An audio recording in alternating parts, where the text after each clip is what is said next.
সংসদ সার্বভৌম নয়, সুপ্রিম কোর্টের এই মন্তব্য সঠিক বলে মনে করেন বিএনপির স্থায়ী কমিটির সদস্য ব্যারিস্টার মওদুদ আহমদ। বুধবার জাতীয় প্রেস ক্লাবে আয়োজিত এক গোলটেবিল বৈঠকে তিনি এ মন্তব্য করেন। সরকারের 2 বছরে সফলতার চেয়ে ব্যর্থতার পাল্লা ভারী বলেও মন্তব্য করেন ব্যারিস্টার মওদুদ আহমদ। বিস্তারিত জানাচ্ছেন গাউসুল আজম বিপু। সরকারের 2 বছরে প্রতিশ্রুতি ও বাস্তবতা বিষয়ে গোলটেবিল বৈঠকের আয়োজন করে স্বাধীনতা ফোরাম। বৈঠকে বক্তাদের মুখে ঘুরে ফিরে উঠে আসে সরকারের নানা ব্যর্থতা ও প্রতিশ্রুতি ভঙ্গের কথা। বক্তারা বলেন, বর্তমান সরকারের সময় দেশের প্রতিরক্ষা পুরোপুরি ভেঙে পড়েছে। অনুষ্ঠানে বিএনপির স্থায়ী কমিটির সদস্য মওদুদ আহমদ বলেন, 2 বছরে সরকার প্রতিবেশী রাষ্ট্রকে উজাড় করে দিয়েছে।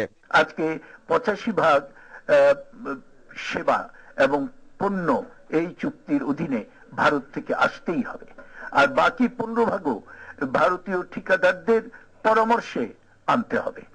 এর চাইতে গ্লানিকর আর কি হতে পারে আমাদের জন্য? এর চাইতে আমি তো বলেছি যে আমাদেরকে কেউ যদি অনুদান দিত, তারপরে বলতো এই শর্তগুলো মানতে হবে। ডক্টর ইউনূস যে বাংলাদেশের মানুষের জন্য একটা বিরল একটা সম্মান নিয়ে এসেছেন, এবং যা নিয়ে আমরা শুধু আমাদের দেশে নয়, গোটা পৃথিবীতে যে আমরা মাথা উঁচু করে দাঁড়াতে পেরেছিলাম, সেই মানুষটিকে পর্যন্ত বিতর্কিত করে ফেলা হয়েছে।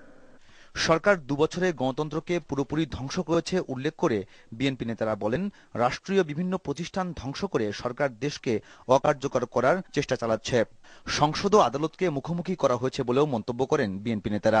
আমার বন্ধু সুরঞ্জিত সেনগুপ্ত বলেছেন, না, সংসদই সার্বভৌম। তাহলে যদি তাই হয়, তাহলে আপনি একটু দেখান আমাদেরকে যে সংসদ কিভাবে সার্বভৌম বলে আপনি মনে করেন, এবং সুপ্রিম কোর্টের এই বক্তব্য এটা সঠিক নয়, এটা আপনি জনগণের সামনে তুলে ধরেন। কিন্তু পারবেন না। তার কারণ আমরা সুপ্রিম কোর্ট যে বক্তব্য দিয়েছেন তার অন্তর্নিহিত কারণগুলো আমাদেরকে খুঁজে বের করতে হবে, কেন এই কথাটা বলেছেন, এবং তাতে সত্যতা আছে বলে আমি মনে করি।